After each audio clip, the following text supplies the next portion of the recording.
पिछले एक हफ्ते से संभल जिन हालात से गुजर रहा है, आपके सामने रिपोर्ट्स आ रही हैं, फुटेज आ रहे हैं, वीडियोस आ रहे हैं। कल एक दौरा हुआ है दिल्ली से।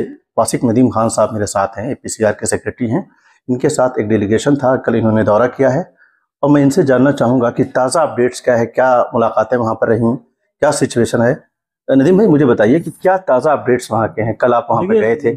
अपडेट तो ये है कि शहर को प्रेशर दे के नॉर्मल करने की कोशिश करी जा रही है जी। गवर्नमेंट की तरफ से स्कूल खोले गए, गवर्नमेंट की तरफ से जबरदस्ती दुकानें खुलाई गई। जिन लोगों ने दुकानें नहीं खोली थी उनको LIU वालों ने बोला कि आपने दुकानें क्यों नहीं खोली, तो उन लोगों ने कहा कि भाई लोग आ ही नहीं रहे इस माहौल में, कोई आदमी शॉपिंग करने तो आएगा नहीं, तो उनसे प्रेशर बनाया गया। तो एक जबरदस्ती शहर को नॉर्मल बनाने की कोशिश करी जा रही है, लेकिन शहर नॉर्मल नहीं है। किनसे मुलाकात हुई आपने? कुछ अधिकारियों से, कुछ जिम्मेदारों से कोई मुलाकात? अधिकारियों से तो मुलाकात करने का कायल तब होता हूँ जब अधिकारी वहाँ की शांति के लिए कोशिश कर रहे हो, ठीक है, या अधिकारी निष्पक्ष हो।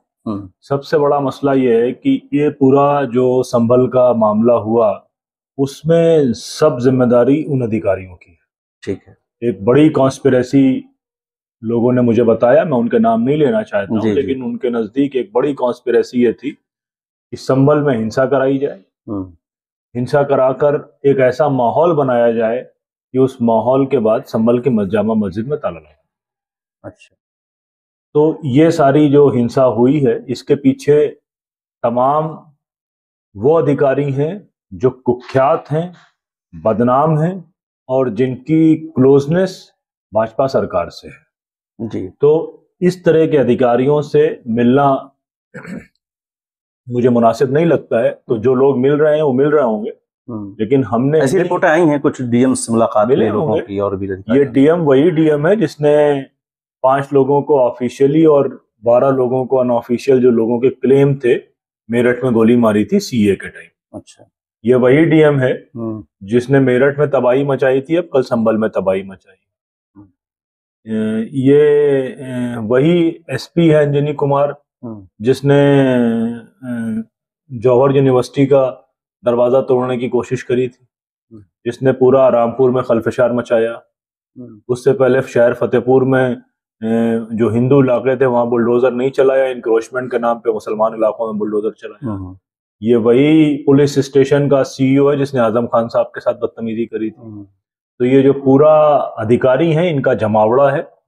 हमने इन अधिकारियों के खिलाफ इलाहाबाद उच्च न्यायालय में कल एक याचिका लगाई है। अच्छा, जिसकी सुनवाई आज या कल में होगी। तो APCR की जानिब से ये याचिका लगाई गई है। हमारी APCR की उत्तर प्रदेश के ज्वाइंट सेक्रेटरी आभा शुक्ला की ओर से APCR ने ये याचिका लगाई है। तो हम खुद इनको अपराधी मान रहे हैं और अपराधियों से मिलने में मिलकर इंसाफ की भीख मांगना ये इंसाफ का तकाजा नहीं है। जब कल आप वहां पर गए तो आपने सिचुएशन को क्या देखा? देखिए, ये बहुत क्लियर है कि जो दूसरा सर्वे हुआ वो इस बात के साथ हुआ कि इस सर्वे में हिंसा कराई जाएगी। अच्छा। और ये हिंसा सरकारी हिंसा है।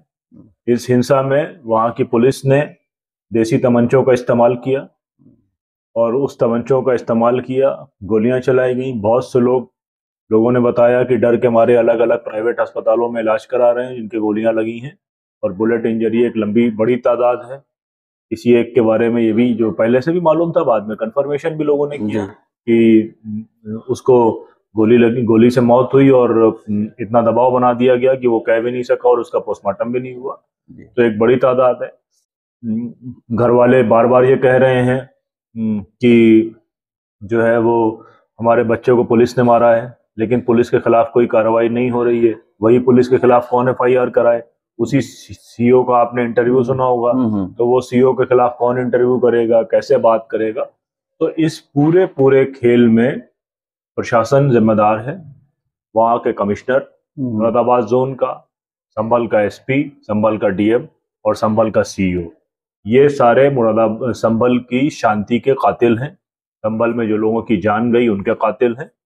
और सबसे बड़ी बात यह है कि जिस तरीके से 2700 लोगों पर केस किए गए हैं, मैंने बहुत बार वो 7 FIR देखने की कोशिश करी जी, लेकिन मुझे उस 7 FIR में कहीं भी उस आदमी का नाम नहीं आया जो पूरे दल बदल के साथ सर्वे कराने आया था। अच्छा, कौन सा कानून है जिसमें पिटिशनर को सर्वेयर बना दिया जाता है और वो दल बदल के साथ जय श्री राम के नारे लगाता हुआ मुस्लिम आबादी को उत्तेजित करने की कोशिश करता है, तो उस पे शांति भंग करने की कार्रवाई से लेकर दंगा करवाने तक धारा कब लगेगी? जी, एक बार सर्वे हो गया, उस सर्वे में कौन सी ऐसी बात थी जो उस सर्वे को रिजेक्ट कर दिया गया और दूसरा सर्वे कराया गया? अचानक दूसरा सर्वे सुबह 6 बजे क्यों कराया गया?